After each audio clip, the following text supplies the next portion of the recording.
बदलते भारत की शान।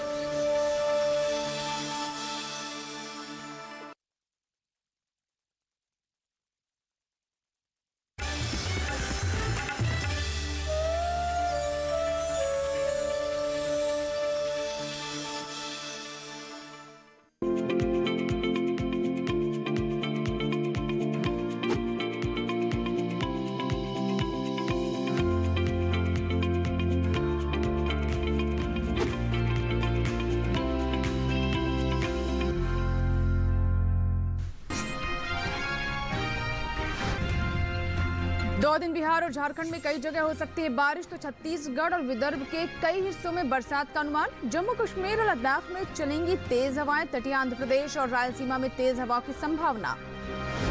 और राजस्थान में काबुली चने और उड़द की कर लें बुआई, गुजरात में धान और सोयाबीन की करें कटाई।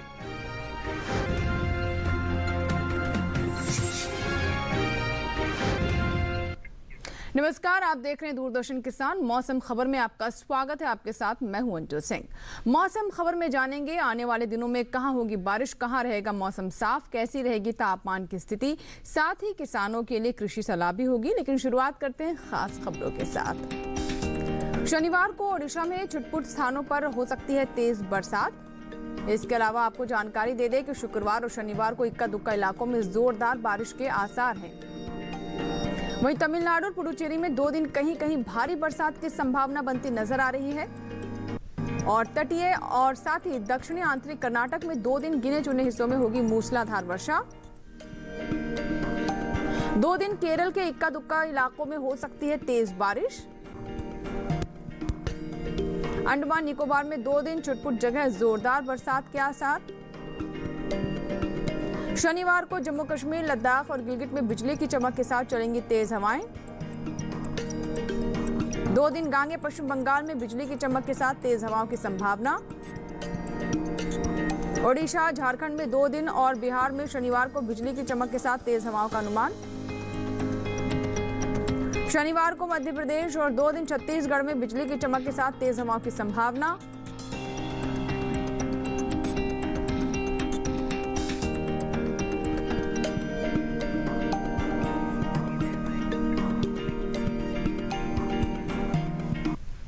और आइए बात करते हैं मौसम पूर्वानुमान की।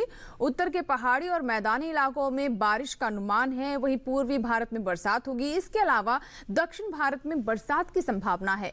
पश्चिमी राज्यों में भी बारिश के आसार हैं। 2 दिन कैसा रहेगा बारिश का हाल, आइए देखते हैं हमारी इस रिपोर्ट में।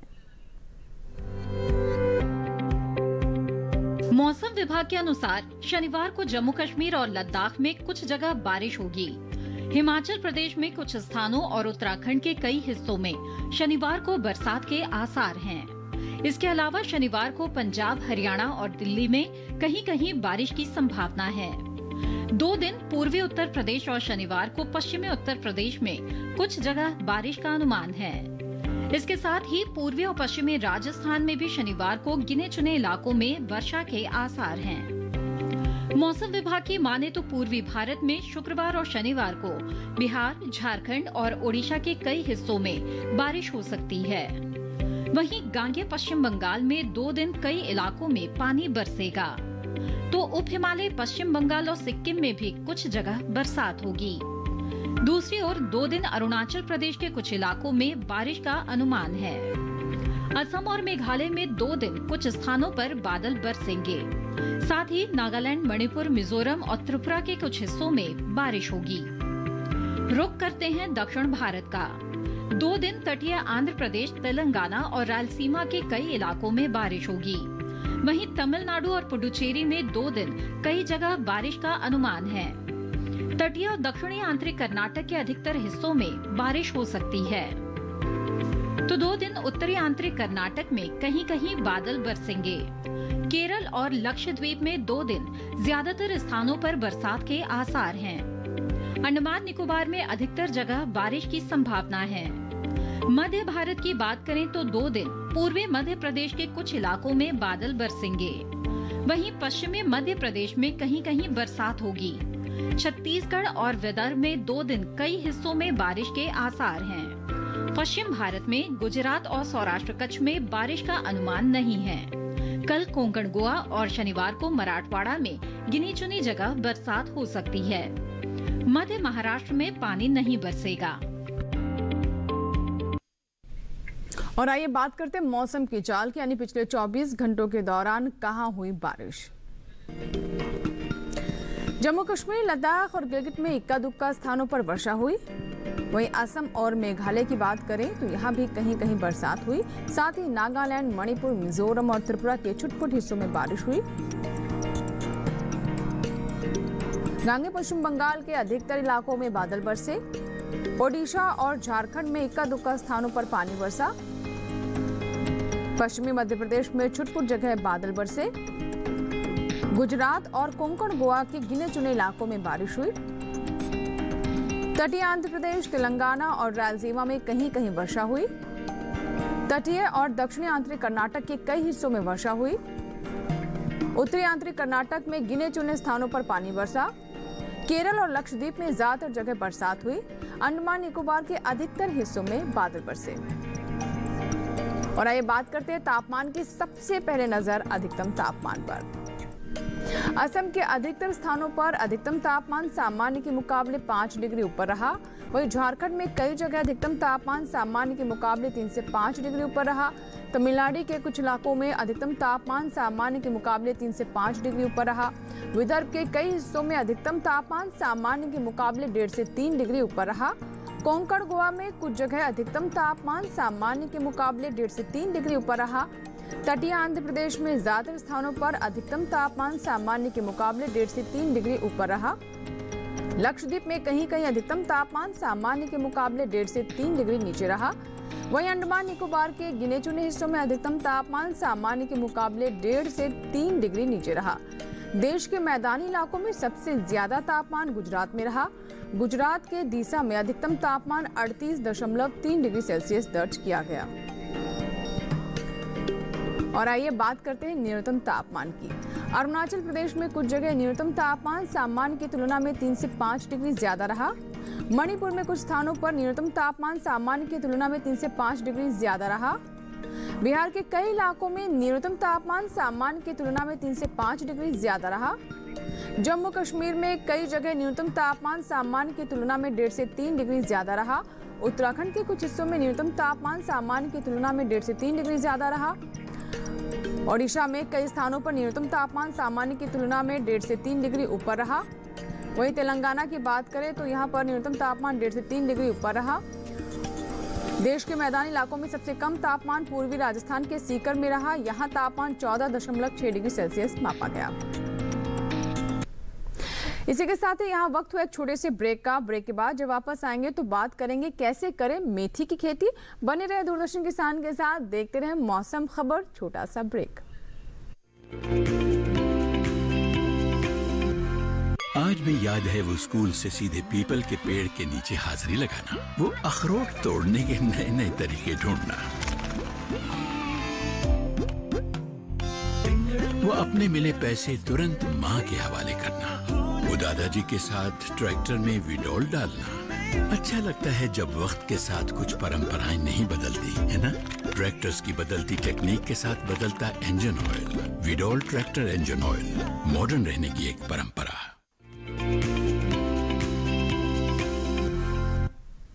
ब्रेक के बाद एक बार फिर आपका स्वागत है। आप देख रहे हैं मौसम खबर। आइए बात करते हैं खेती किसानी की।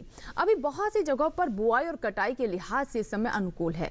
ऐसे में किसान कृषि विशेषज्ञों की सलाह से फसलों का चुनाव करें तो अच्छी पैदावार ले सकते हैं। फिलहाल राजस्थान और गुजरात के किसानों के लिए क्या है विशेषज्ञों की सलाह, आइए देखते हैं हमारी इस रिपोर्ट में। राजस्थान में काबुली चने की बुआई कर लें। काबुली चने के खेत में जरूरी उर्वरक का इस्तेमाल करें। काबुली चने के खेत में सिंचाई भी कर लें। किसान सरसों की बुआई कर सकते हैं। सरसों के खेत में जरूरी उर्वरक डालें। यहीं प्याज की बुआई के लिए खेत तैयार कर सकते हैं। साथ ही उड़द की बुआई कर लें। उड़द के खेत में सिंचाई करते रहें। राजस्थान में ज्वार और बाजरे की कटाई करें। इसी तरह मक्के की कटाई भी कर लें। राजस्थान के किसान मूंग की कटाई कर सकते हैं। वहीं ग्वार की कटाई भी करें। इसके अलावा मटर की बुआई करते रहें। किसान आलू की बुआई कर लें। गुजरात में धान की कटाई करें। धान के खेत में निराई कर सकते हैं। धान के खेत में ही सिंचाई कर लें। वहीं धान के खेत से खरपतवार निकाल लें। किसान कपास के खेत में निराई कर लें। यहाँ टमाटर की तुड़ाई करें। टमाटर के खेत में निराई कर सकते हैं। गुजरात में अरहर के खेत में निराई के लिए ये समय उपयुक्त है। अरहर की रोपाई करें। साथ ही केले के खेत में सिंचाई करते रहें। केले के खेत में जरूरी उर्वरक का इस्तेमाल करें। किसान फूल गोभी की नर्सरी तैयार कर सकते हैं। गुजरात में पपीते की रोपाई करें। अभी सोयाबीन की कटाई कर लें। यहीं के किसान लाल मिर्च के खेत में सिंचाई करते रहें। खेती किसानी के बाद आइए बात करते हैं आज की फसल की। रबी की फसलों में मेथी की अपनी अहमियत है। इसकी खेती पूरे देश में की जाती है, फिर भी राजस्थान, मध्य प्रदेश, गुजरात, पंजाब और उत्तर प्रदेश में भी इसकी अच्छी बुआई होती है। इसका इस्तेमाल दो तरह से होता है। पत्तियों का उपयोग सब्जी के रूप में किया जाता है और बीज का उपयोग मसाले के रूप में। हालांकि मेथी की बुआई सितंबर अक्टूबर में करना बेहतर है, लेकिन देर होने पर नवंबर में भी इसको बोया जा सकता है।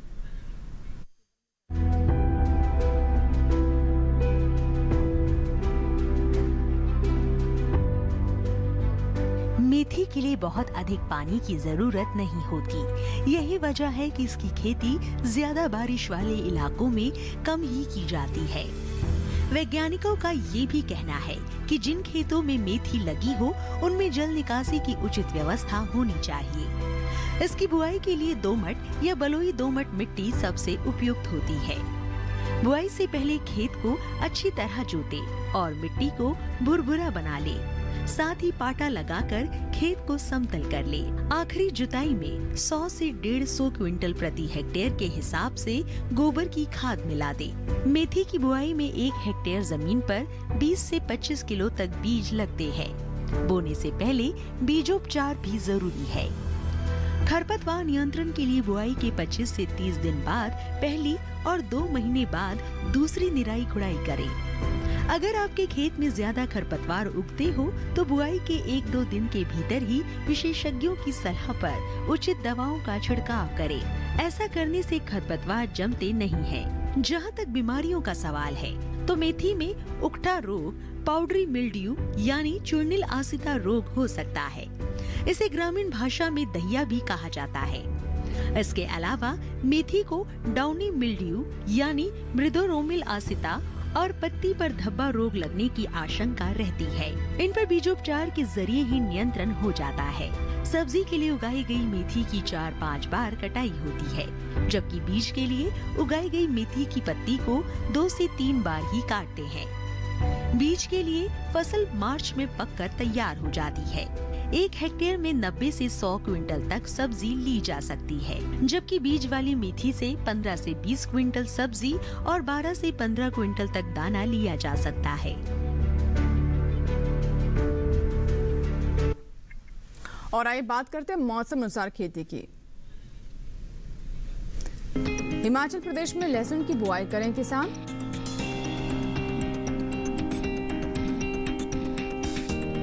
वहीं धान की कटाई भी यहाँ किसान कर सकते हैं। जिन किसानों ने धान की फसल ली है उनके लिए सलाह है कि वो धान की कटाई कर लें। हिमाचल में मशरूम की बुआई भी इस वक्त की जा सकती है। इसके अलावा मटर की बुआई भी करते रहें। वो किसान जो कि मटर की फसल ले रहे हैं उनके लिए सलाह है कि वो मटर की बुआई करते रहें। हिमाचल में मूली और गाजर भी बोएं।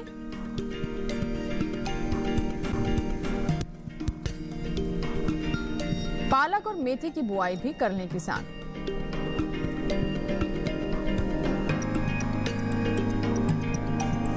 इसके अलावा हिमाचल प्रदेश में फूल गोभी भी बो सकते हैं किसान। कीवी के बागों में निराई करते रहें। कीवी की अगर आपने फसल ली है तो ये समय निराई के लिए अनुकूल है। निराई करना इस वक्त बहुत जरूरी है।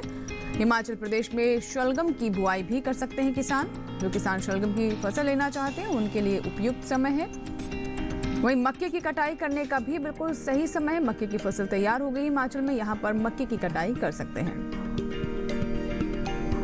इसी के साथ ही मौसम खबर में यहाँ वक्त एक और छोटे से ब्रेक का। आगे नजर डालेंगे खेती और मौसम से जुड़ी खास खबरों पर।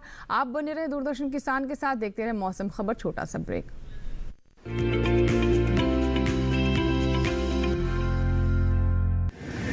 माँ कब आएगा? अभी आएगा। अरे बोलो ना माँ, कब आएगा? बोला ना, अभी आ जाएगा। ये ले, आ गया कुआं। अरे कुआं नहीं माँ, हमारे घर नल से जल कब आएगा? नल से जल? अरे गुड्डी, बहुत जल्दी आएगा पानी। जल जीवन मिशन आ चुका है। हम एक कदम उठाएंगे तो सरकार 10 कदम उठाएगी। सच? तुम्हारे मुंह में घी शक्कर। घी शक्कर नहीं माँ, स्वच्छ जल। 2024 तक देश के सभी 19 करोड़ घरों में पहुंचेगा पीने का साफ पानी। अब होगा हर घर जल। जल जीवन मिशन, जल शक्ति मंत्रालय, भारत सरकार।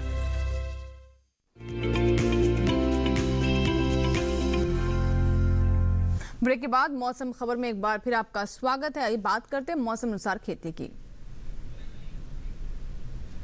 मौसम अनुसार खेती में बात पंजाब के किसानों की। पंजाब में धान की कटाई किसान कर लें। वो किसान जिन्होंने धान की फसल ली है पंजाब में, उनके लिए सलाह है कि वो धान की कटाई इस वक्त कर लें। अभी धान में कीट लगने का भी अंदेशा है। ऐसे में किसान सतर्क रहें और ध्यान रखें कि धान में कीट ना लगे। धान में कीटों से बचाव के लिए कीटनाशक का छिड़काव कर सकते हैं। वहीं पंजाब में आलू की रुपाई भी करते रहें किसान। आलू की फसल जिन किसानों ने ली है वो आलू की रुपाई का कार्य जारी रखें। पंजाब में फूल गोभी की रुपाई भी करें।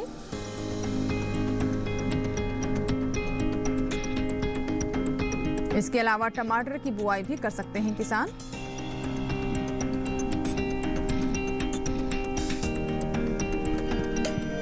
पंजाब में अमरूद की रुपाई करें।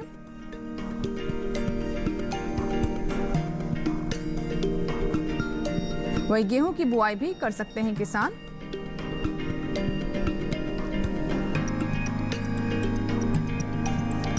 और पंजाब में लीची की रुपाई भी किसान कर सकते हैं। वो जो लीची का बाग तैयार करना चाहते हैं उनके लिए सही समय है, लीची की रुपाई करें। और मक्के के खेत में जल स्तर बनाए रखें।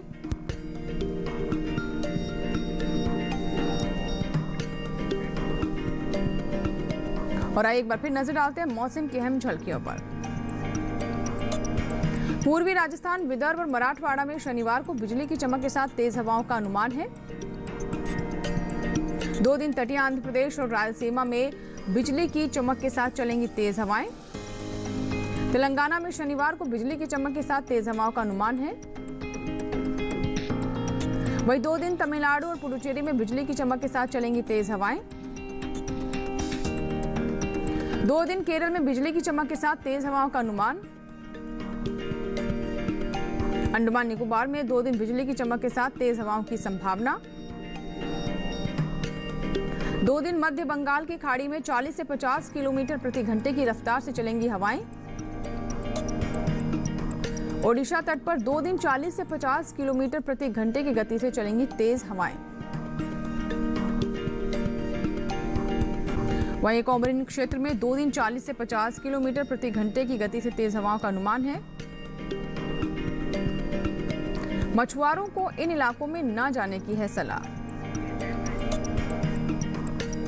और आइए अब चलते चलते एक नजर अगले 4 दिनों के लिए 9 शहरों के तापमान पर।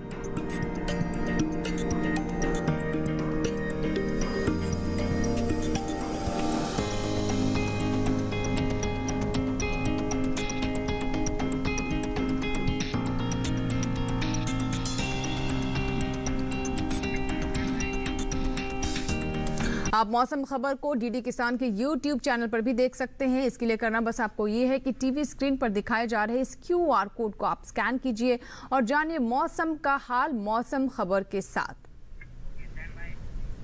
इसी के साथ ही आज के बुलेटिन में फिलहाल इतना ही। उम्मीद है कि मौसम खबर से आपको मदद मिल रही होगी। मौसम का ताज़ा हाल और कृषि सलाह लेकर फिर होंगे हाजिर। आप बने रहें दूरदर्शन किसान के साथ। नमस्कार।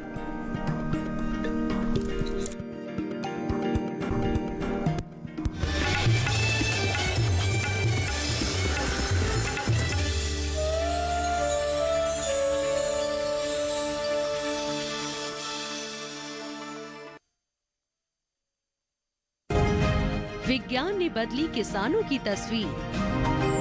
देश के युवा वैज्ञानिकों के अनुसंधान से मिल रही है किसानों को नए नए तकनीकें।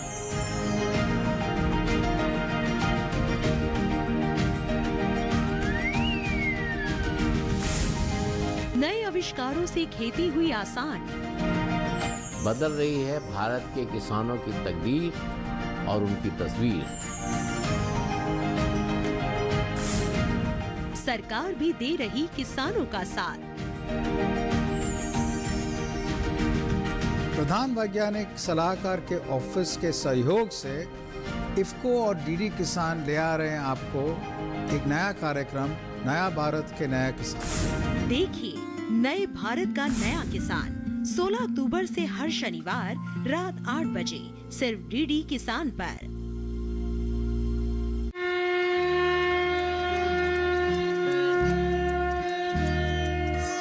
भगवान श्री राम के जन्म स्थान अयोध्या से रामलीला। मैं आपका दोस्त राहुल बुच्चर श्री राम के किरदार में आपको अयोध्या की रामलीला में नजर आने वाला हूँ।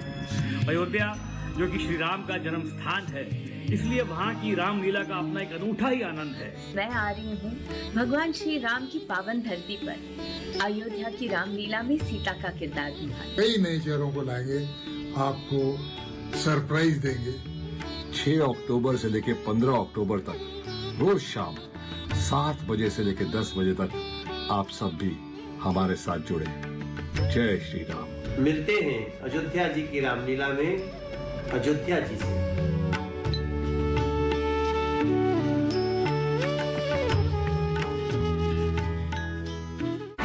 मुर्गी पालकों को क्या रखनी होगी सावधानी? मानिए चिकित्सक की सलाह, ना करें मनमानी। कैसे होगा रानीखेत रोग से मुर्गियों का बचाव? पोल्ट्री फार्म का कैसा हो रख रखाव? देखिए मुर्गियों में रानीखेत रोग, लक्षण, बचाव और उपचार। इस रविवार अपना पशु चिकित्सक में शाम 6:30 बजे सिर्फ दूरदर्शन किसान पर।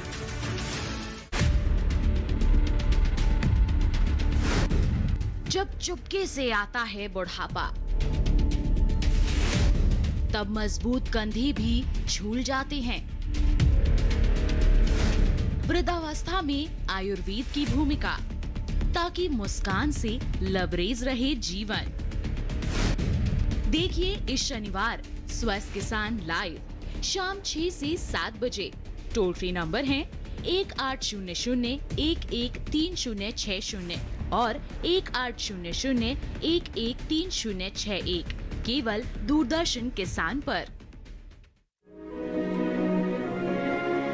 प्रधानमंत्री जी ने सभी किसानों के लिए अनिवार्य किया है, तो सभी के खेत में जाकर जो सुपरवाइजर है या और भी कृषि पर्यवेक्षक है, वो जाकर उसके खेत में से मृदा का परीक्षण करते हैं और उसकी रिपोर्ट उनको लाकर देते हैं, जिससे उसकी मृदा के बारे में उसको जानकारी देते हैं। कौन कौन से पोषक तत्वों की कमी है, किस प्रकार से इसमें सुधार किया जा सकता है, कौन से पोषक तत्व इसमें डालने हैं, कौन सी फसलें इसमें लगानी हैं, इसके बारे में पूरी जानकारी दी जाती है। तो इसलिए मैं प्रधानमंत्री जी का आभार व्यक्त करता हूं कि ऐसी योजनाएं लेकर आए हैं जिससे किसानों का फायदा होगा।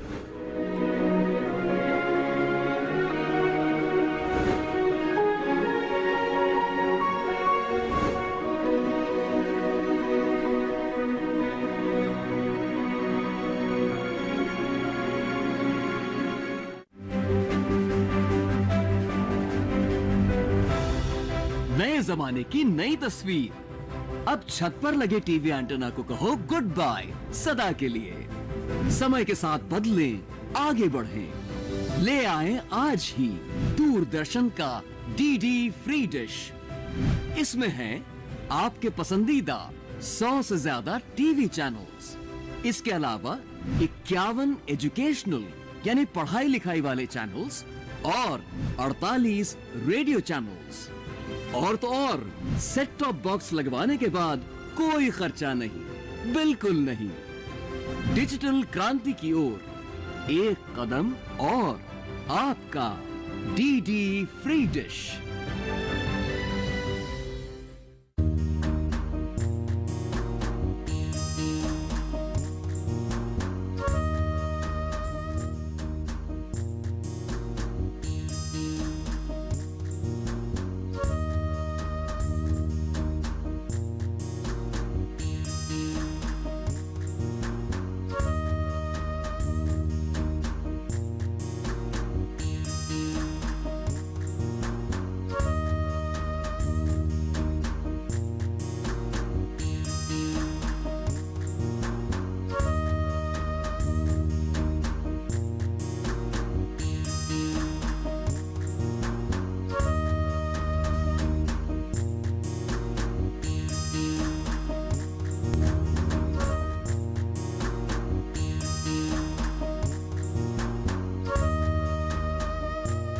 भारतीय खेती में तिलहन का मुख्य स्थान है।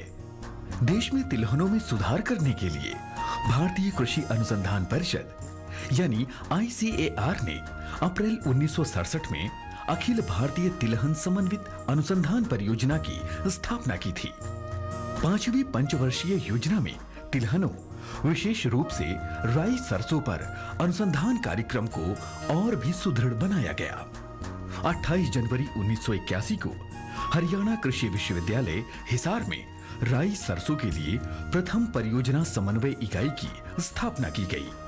7वीं योजना के दौरान भारतीय कृषि अनुसंधान परिषद ने 1990 में गठित समिति की सिफारिश के आधार पर राज्य कृषि विभाग, राजस्थान सरकार के अनुकूलन परीक्षण केंद्र सेवर भरतपुर में राई सरसों पर आधारभूत, रणनीतिक और अनुप्रयुक्त अनुसंधान संचालित करने के लिए भारतीय कृषि अनुसंधान परिषद ने 20 अक्टूबर 1993 को राष्ट्रीय सरसों अनुसंधान केंद्र की स्थापना की।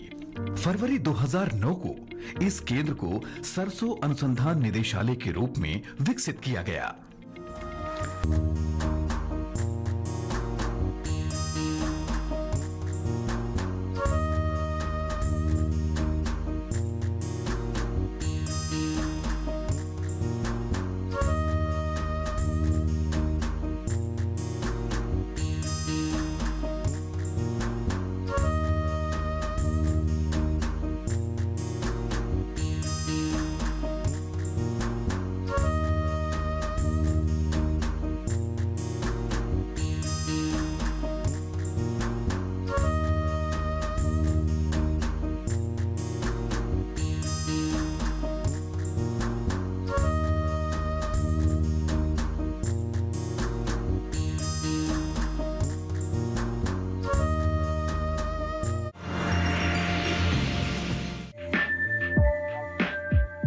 कदम से कदम मिले, राह हुई आसान। महिलाएं लाई हैं बदलाव की बयार।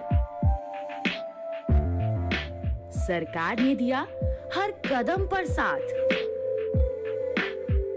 कृषि स्टार्टअप से मिली आत्मनिर्भरता। देखिए विचार विमर्श में हमारी खास पेशकश, स्टार्टअप से सफलता। महिला किसान दिवस विशेष, शुक्रवार 15 अक्टूबर रात 10 बजे दूरदर्शन किसान पर।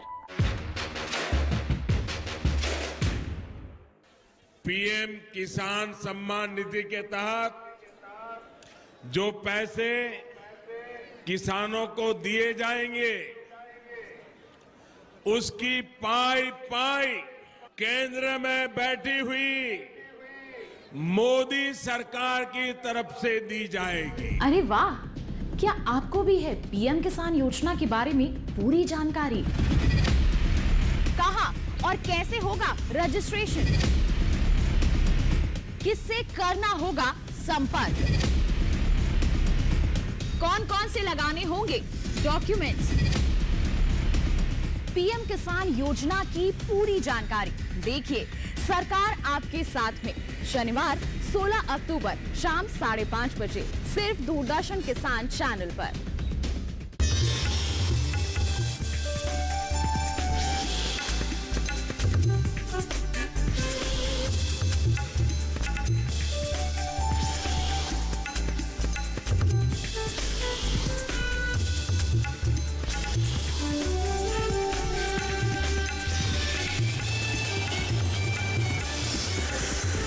टीवी किसान, बदलते भारत की शान।